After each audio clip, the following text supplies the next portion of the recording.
is the Friday episode of the Donovan Band. It's the last day of February. Am I right? Yeah, I just checked my calendar. I am right. It's the last day of February. Glad you guys made it through the week. We had a lot of great shows so far. And we have a great show today. We're looking at independent comic creators. And Luis Cruz is a New York City independent comic creator. He's created things like Jennifer the She-Wolf, The Day They Made Contact, Fuel of Life, Right Center, and many more. He's just an absolute awesome guy. You'll see if you're watching the video in the background, he's got all sorts of cool toys behind him. And I'm very jealous of a lot of those. And he's, very creative, and he's coming up with these books, going to shows. He's doing that, putting the work in, the hustle that goes with being an independent creator. And you're going to hear all of that, and you're going to hear about his experiences with it. So without further ado, here he is. I'm all right in yourself, sir. How you doing? I'm doing all right. So let's start at the very, very beginning. How do you first discover comic books? As every kid, as an 11, 12-year-old, even younger, maybe just reading Superman or Batman. I think mine was Superman. Okay. Yeah, mine, Superman. It held a special thing with me, Superman. The whole myth and lore. Like Superman is always trying to be something he can't be, which is to fit in with humans. And for those of you that don't know, I am physically disabled. Mhm. I write, draw, and type with my mouth. Mhm. So I took his character and I was amazed because here I am. I won't be able to fit in with physically normal people neither. So I share this thing where Superman, where I love his character so much. It's ridiculous because he's always trying to be something it's impossible for him to be, but he Right. goes around. So Yeah. how do you decide that you want to get yourself into the comic as well? Uh, I wanted to do comics for a while. I didn't know how. Uh, about 15 years ago, I met, or 20, I met one of the editor-in-chiefs, I forget his name right now, to Valiant Comics. Okay. And he told me, you want to get into comics, you do it yourself. From there, one of the big houses will eventually look you up. Mhm. And it's been fun ever since. I mean, one of the big houses hasn't done it yet, but I did sign up with an independent publisher and we got things on the wall. The Darkfire Press, they also do my novels. Okay. I have two sci-fi novels. Which And an No, go ahead. and I have an erotic kind of like graphic novel Okay. out there. Which do you prefer, being novels or comics, or is it just, you get something out of both of them? Ah, good question. I prefer the novels. Okay. Uh only because the novels you can go on. Whereas if you write the comic book, you have to panel, you have to think of the panel and describe everything in the panel, write the caption or the the words that come out of the character's mouth, Mhm. and that to me slows down for me the storytelling. Whereas in the novel, I can just keep going. It's just I don't know. Yeah, Now, that's just the way. when you start, do you have an end game in mind, or do things change and progress as you start to write? That's the weird thing. I always think of the ending first, Okay. and then the beginning is just how am I going to get to that ending. That's yeah. It's always fun to do it that way, and I always start off a novel or a comic book with the question, what would happen or what if? Mhm. Like I have this it's kind of like a picture book Mhm. where it's words on one side, text on one side, picture on the other, and it's called The Fuel of Life. It's about a 40-page novel, Mhm. whatever, a picture book, and it's Fuel of Life. I call it Fuel of Life because what gives us fuel, I mean, what give them fuel gives us life.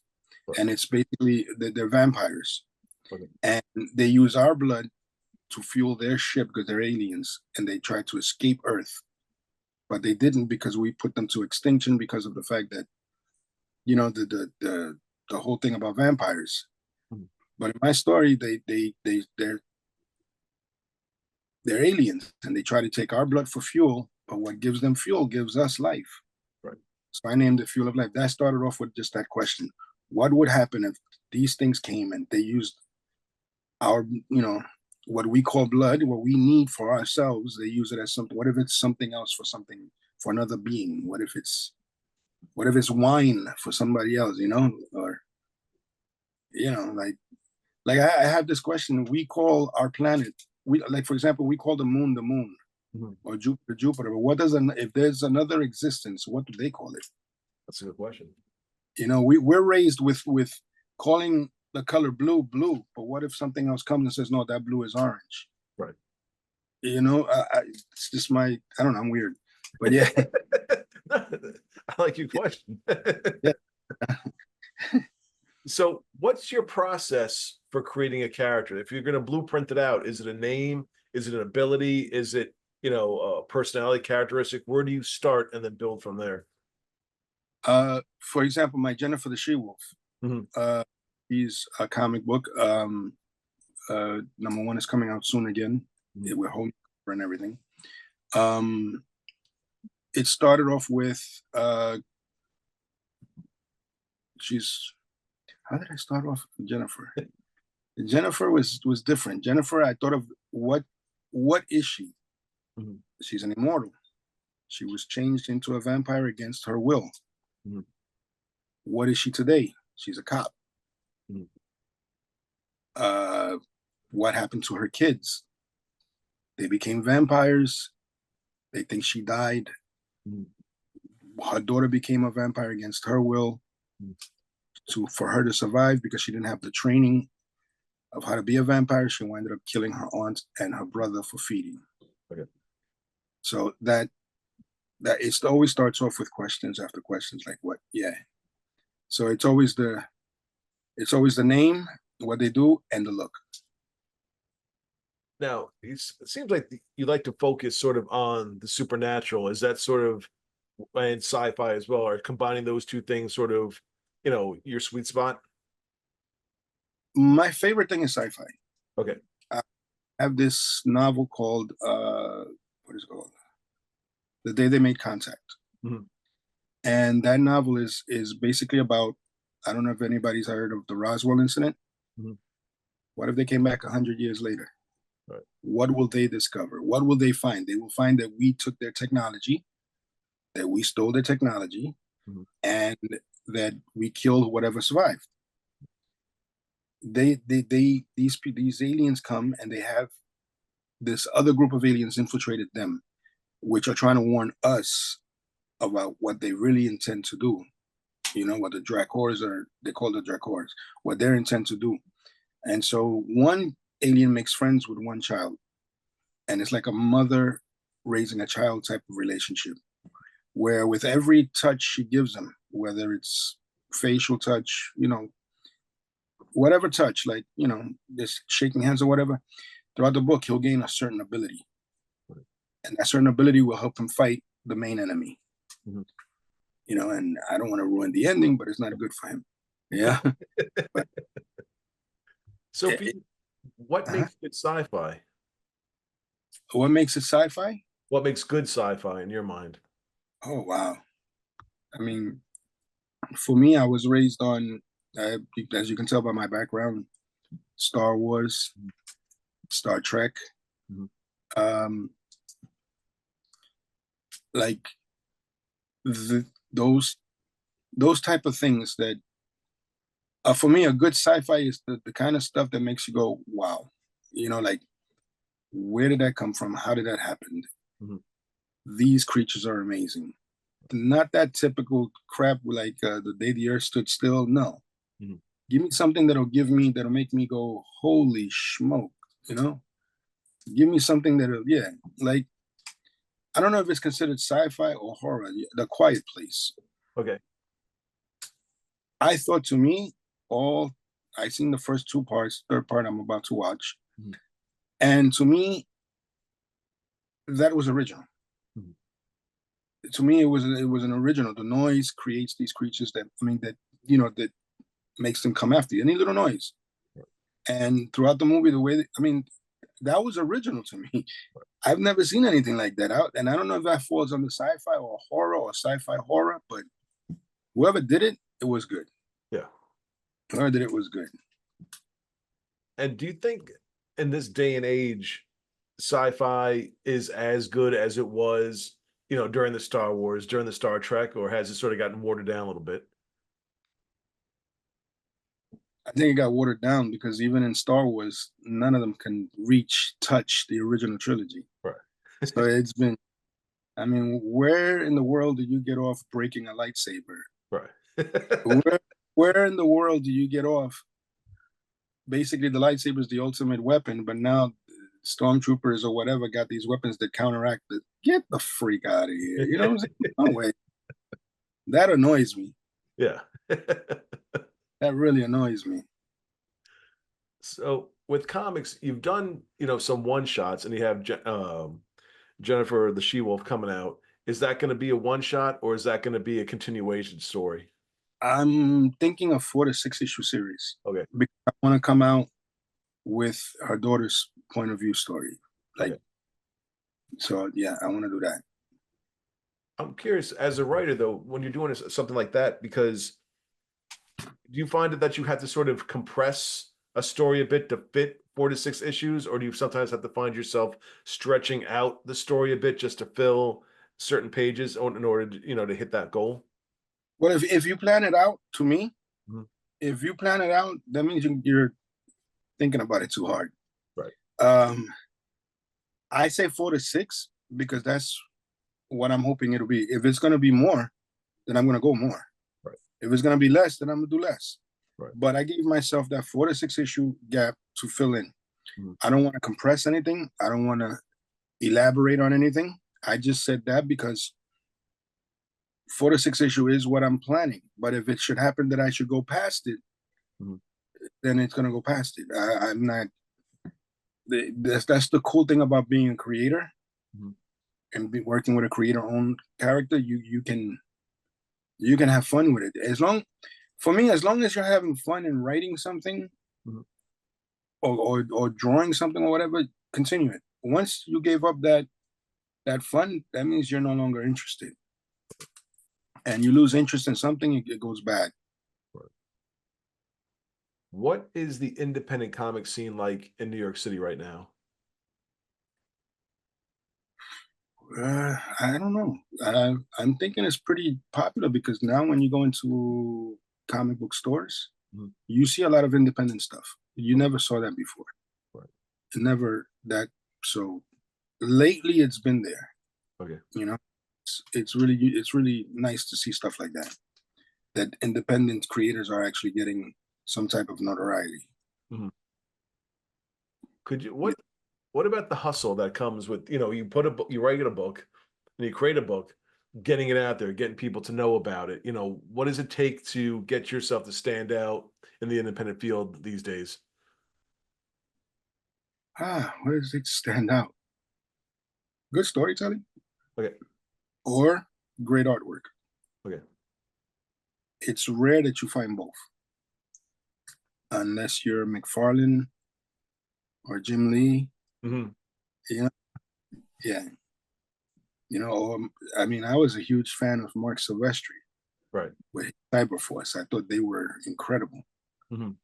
But again, he kind of like went off Right. somewhere. Somewhere down the line, they get too involved in the company aspect where they lose track of where they started from. Right. And then they will all wind up back doing what they started. Like Rob Liefeld went from creating his own company, and then he went back to Marvel to do a couple of issues. Right. Come on, you do your own thing, do your own thing. You got the name, come on. Could you? I would love to work on a Batman issue. I have a wonderful story idea, Yeah. and the story idea is what if Bruce Wayne, after losing his parents, goes through a traumatic experience where he loses his mind. He's a schizo. Right. He's inside what they call Arkham Asylum. Mhm. And in his mind, all these characters are being played out. He makes himself the Batman. the Joker's his arch enemy, which is why he can never catch the Joker, because they're all one person. That's awesome. You know, they're all one person. So this is why he can, when he puts them away, he doesn't kill them, because if he kills that character, it kills part of his psyche. So that's why it's put away, and then another evil one comes up. But it wouldn't that to me that would make a really really nice story, a cool story. Right. So these, if you're listening, I'm here. Because that's going to be my next question. Like, would you be, and it seems like you would be comfortable using other people's characters to create your own stories. Yes, yeah, I would love to do that. I've done that with a couple of independent publishers. Okay. Yeah, I've done that. And it's always fun. It's always fun playing in other people's swimming pools. Right. Is what I call it. Well, let me flip it on you then. Would you be comfortable, Jennifer the She-Wolf takes off, having other people working on your creations? I wouldn't mind. Okay. I would like to see other people's interpretation of something I created. Gotcha. Yeah, that's awesome. That worked Yeah, out. Now, yeah. how do you get it? I mean, do you call a comic shops? Are you working cons? How are you sort of spreading the word about what you're doing? Internet is a beautiful thing. Right. And again, Darkfire Press, I'm on their website. Me and a couple of guys that we do this, and our stuff is well promoted.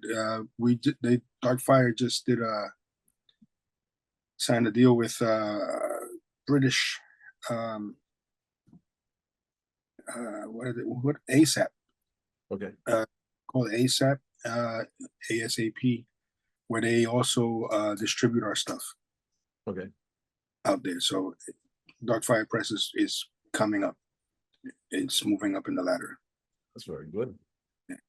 As a writer, from where you started to where you are now, what are some of the biggest changes you've seen in yourself and the work that you've been doing? God, I hope I don't change. I hope I haven't changed. What I've seen in myself and in the work I've done. Is that what you're asking? Yeah, as you've grown as a writer. I hope I haven't grown. Because once you grow, your ideas go dull. Have I seen? I think yeah, I've grown. I've grown in the way I think now, Right. and in the way I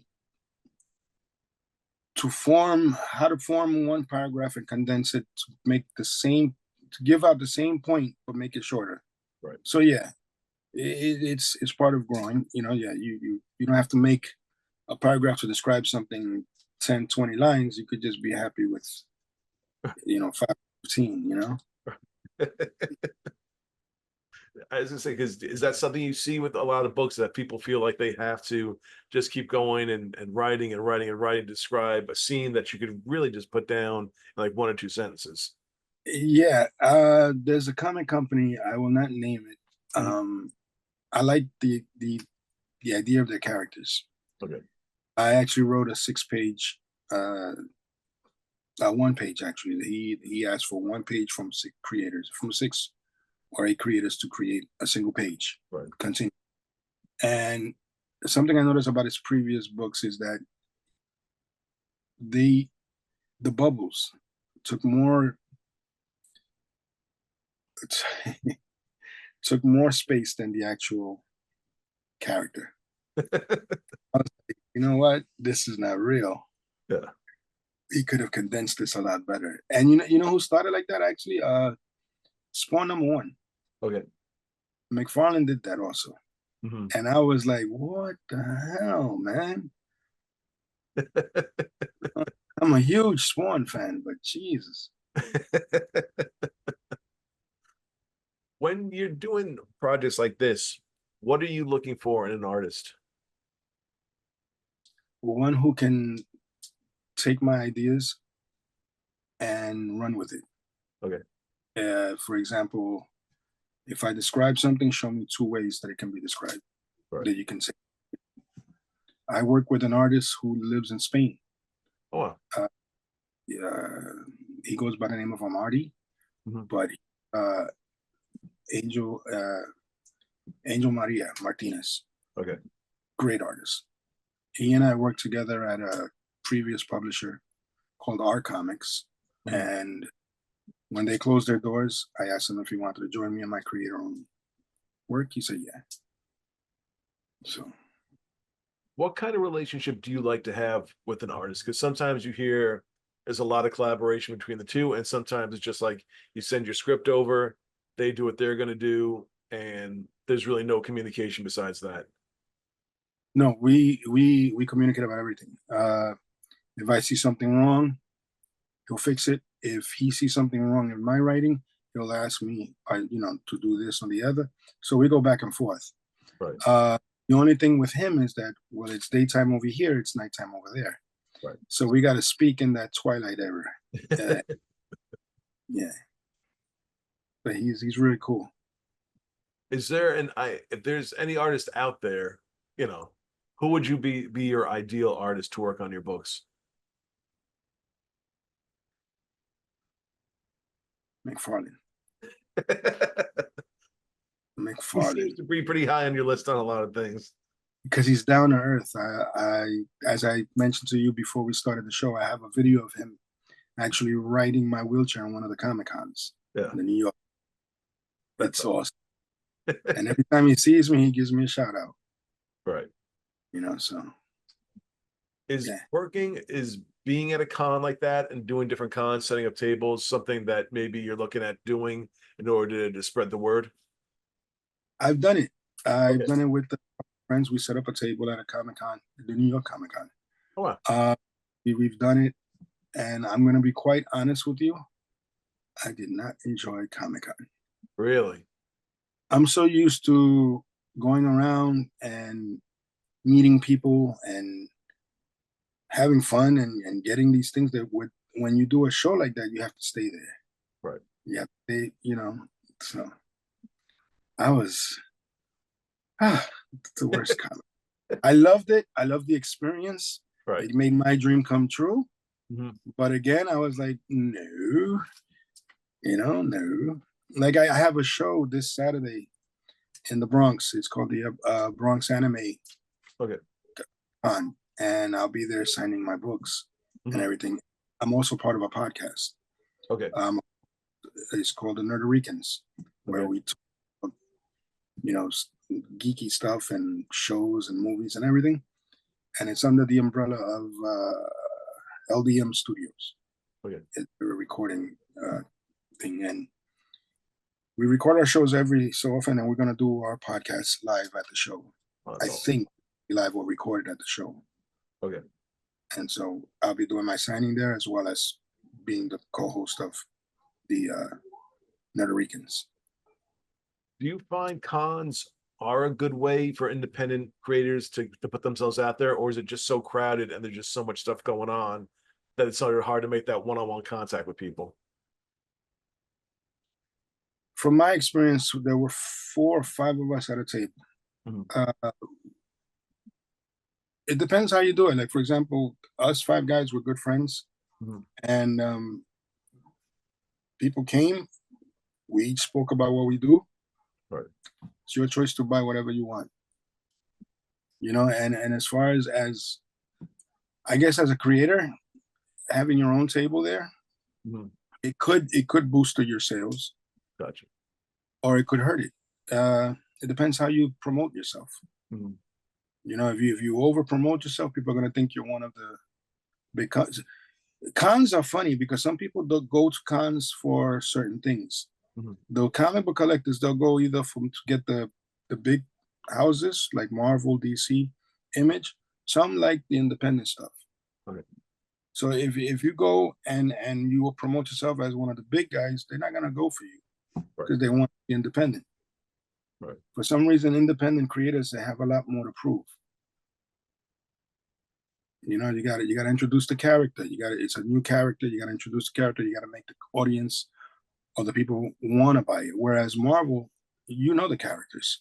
Right. DC, the characters. Mhm. It's you're gonna buy. Oh, Spider-Man. Yeah, let's see what happens to him now. Right. Whereas You don't know nothing about Jennifer the She-Wolf, but you're going to get curious, Right. you know?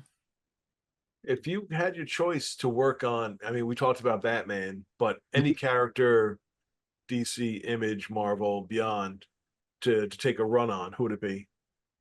Other than the Batman story I told you, Mhm. who would it be? Who would it be? Who would it be? Who would it be? Wow. You know what? I would like to take a stab at Superman, Okay. but give him give him the ability of what it's like to be human, Mhm. getting sick, Right. getting hurt that can leave him disabled. Mhm. You want this so badly to fit in. Mhm. Now you have it. Do you still want it? Right. It's yeah. I think that would be it. Now, as a writer, because it seems like what sometimes goes on now is writers like to have maybe, like you said, 5, 6 issue run on on one book, tell their story, maybe then jump to another book and then go from there. Or would you prefer, like when we were growing up, you have maybe a 2, 3 year run on a book and just keep it going, for as an arc or however until they, move you on to something else. Which would you prefer as a writer? I was a huge fan, and I am a huge fan of Chris Claremont, Mhm. and I got the chance to meet him. And he wrote X-Men for years. Mhm.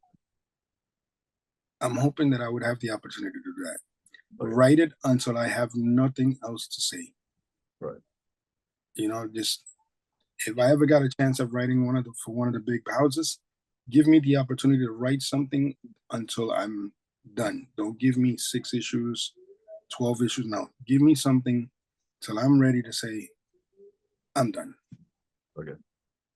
You know, and that's what was unique about Chris Claremont, where if you notice, he would write something, the X-Men, but he wouldn't focus on just the team. He would give each member its own 3 issues, 4 issue problem.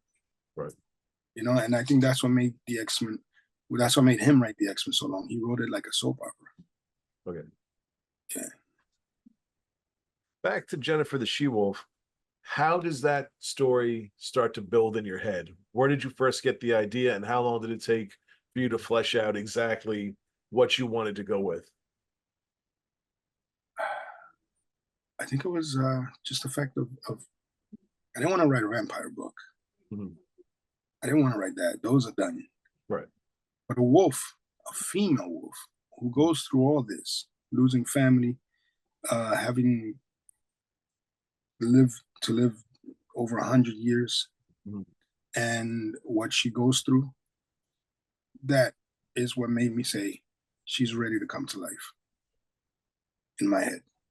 Right. And the thing with me is that, for example, my sci-fi novel, the Day They Made Contact, before I actually sit down and write any story, it has to live in my mind, word for word.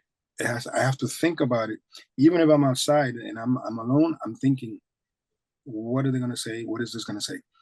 And how should I explain this? I have to be part of that world before I sit down and write it.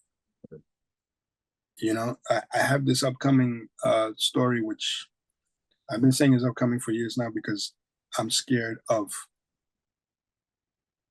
doing a mistake on it. It's called Rainbow, Right. but not rainbow the way you spell rainbow. Mine is Reign, Bow, because he will reign over the land of Bow. Okay. And in our world, he's physically disabled. Mhm. But in that world, he's normal. And it's because he originally came from that world, but when he transferred over to our world, he was cursed. And he was born from a woman physically disabled. Now, when he goes back, he realizes that he is normal. That he stands, something grabs him. All right, I'm sorry, I get too excited about this one. Ah, A rainbow lands in his backyard. You can never find the beginning or ending of a rainbow. This one lands in his backyard. Mhm. in this character's backyard. When he goes with his wheelchair circling around it to see what the hell is this, something grabs him, pulls him in. He's now in this realm, this reality. His wheelchair is like 20 yards away. He is trying to figure out how is he going to get to his wheelchair. He can't walk. But your mind has a way of moving your body part faster than you actually realize. Mhm. You know, like for example, you're moving your head right now. You don't even realize it because it's something natural that comes to you. So your hands is the same thing. So when he realizes it, he sees his hands, he's like, oh, snap, my hands are normal. He starts moving his legs are normal. He still can't stand up. So he crawls to his wheelchair, grabs his wheelchair, and lifts himself up, but stumbles to the floor like a baby would when they first learn how to walk. Mhm. And as he's doing that, he could hear something laughing in the bushes in the background. And what it is a 13-foot female Bigfoot. He grabs him, jumps him on the tree, and then all of a sudden she turns to him and goes, shh, I need you to be quiet. So he's already shocked that something grabbed him and is talking to him. And what it is there's this other creature hunting for him because in that world, he was a prince, physically normal. But in this world, he was cursed by a wizard that when he's born in our world, he will be handicapped. Mhm. And he doesn't even know he came from that world or nothing. And it goes through the exploration of he is who he is, what he was, and everything. And he has to fight back to get that world. At the end of the story, he has to decide whether he wants to go back with his family Mhm. and be physically disabled or live in this world. I mean, in that world where he won't be physically disabled. Sorry. No, so I mean, it sounds like you have it. I mean, it's right there. What's Yeah, I wrote stopping the this first four from? chapters. I Right. wrote the first chapters. Okay. After that, the part that I'm like, wow, I had to stop myself. I'm like, okay, this is sounding really, really good. What the hell am I writing? And it's funny because I had an agent at the time, Okay. and when I sent it to her, I specifically wrote, please don't show this to anybody. Okay. She showed it to a publisher. The publisher's like, I want this. It's not ready. I'm not done. I'm not even, Right. no. But no, I couldn't. The stress just killed me. So Well, for you, it uh-huh. no, I was just saying, when are you gonna? You just, you said before that you felt the stress of it. When do you think personally you're gonna know you're ready for this story? When I go back into it, well, I've gotten hints to go back into it already, where I've actually thought ahead of time again, because the story it opens up very close to me how I was born. Mhm. So it starts off with the mother giving birth. It starts off with the mother going through what she went through, which is what my mother and my father went through with me, Mhm. raising a disabled child. Right. So it touched something that I said I have to write this.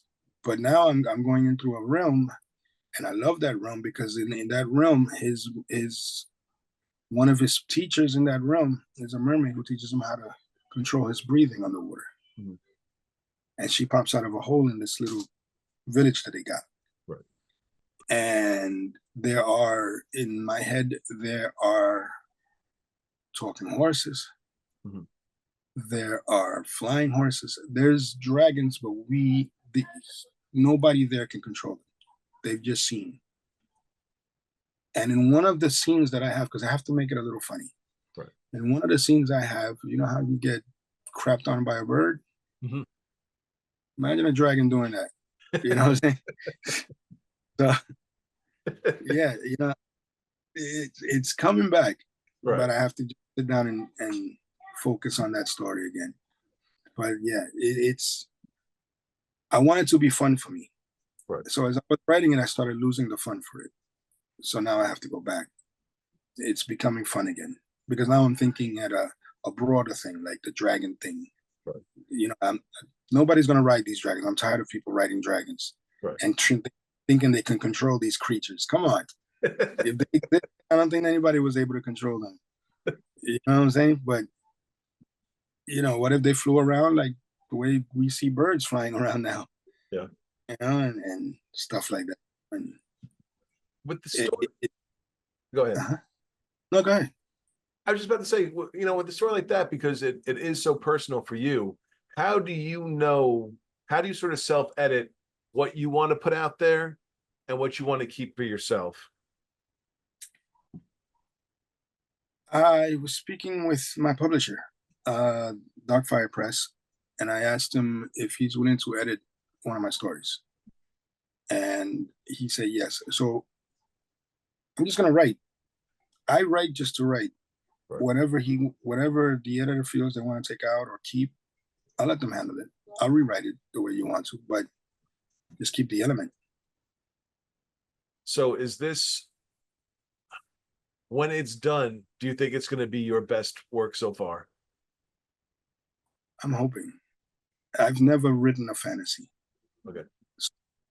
so I think this, the way I see it in my mind, I see images and I see film images.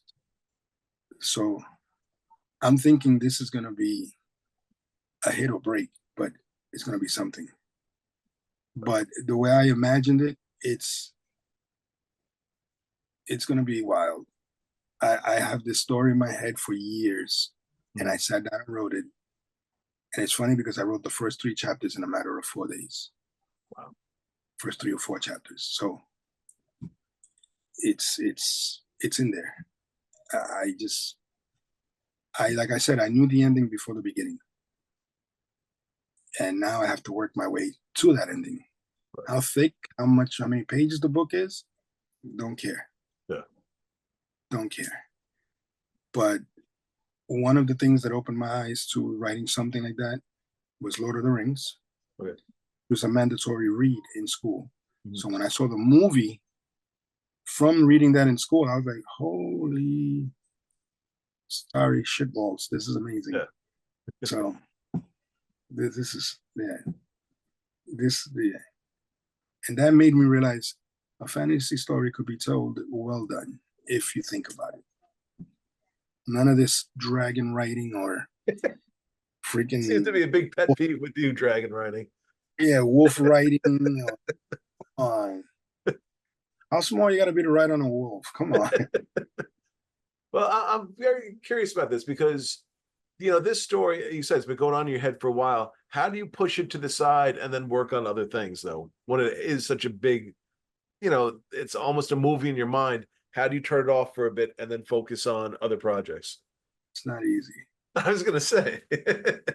It's not easy. My sci-fi novel was like that. It wasn't easy to put aside. Right. I actually had to stop writing it for like 6 months. Wow. Yeah. There was nothing else coming out. Okay. I wrote half the book. After that, I was like, I can't write anymore. What's going on? So I had to give it up for a while. Then I came back into it. Okay. But it's like this fantasy story. People ask me, you want to do it as a comic book or a novel? I don't want to do it as a comic book. Okay. I don't. It's, to me, the comic book won't give it justice. Okay. But as a novel, it makes people think, makes people create their own scenes Right. in their head. I think that's where it belongs. And like I said, it's not easy turning it off. Right. Because it's always there, but you can push it aside. There's a little guy in a wheelchair putting his wheelchair against the wall, like, stay there. Yeah. My mind. 10 years from now, are you a novelist or are you going to be a comic book writer? Which do you think A writer.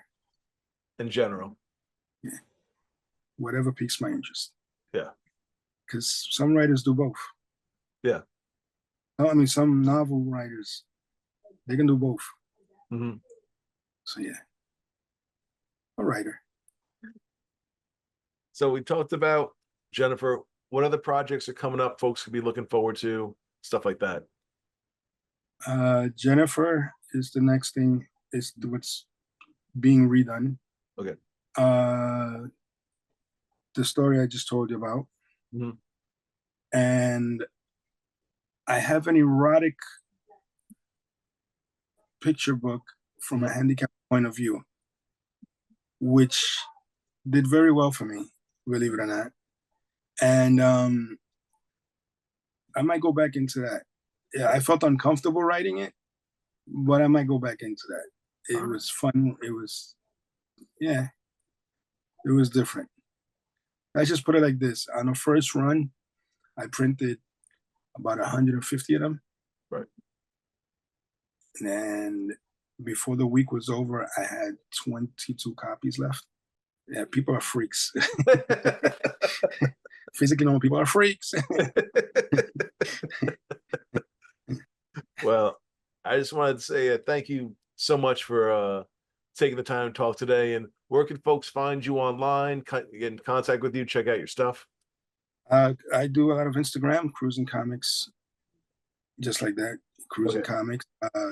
You can find me there on Facebook. Again, cruising comics. That used to be my logo, Okay. my my own publisher company.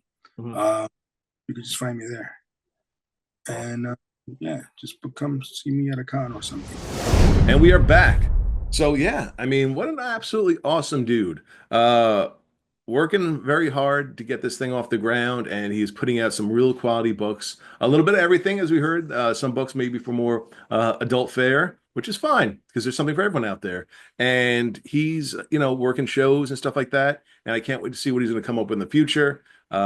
Wonderful dude, and thank you so much for coming on the show. And guys, thank you so much for listening this week. Next week, more great shows. You're gonna really love them. And remember to rate, review, subscribe, all that stuff we haven't said in a while, but it does mean the world to us to get our numbers up. It helps us business wise, very much so. So have a wonderful weekend. See you in February.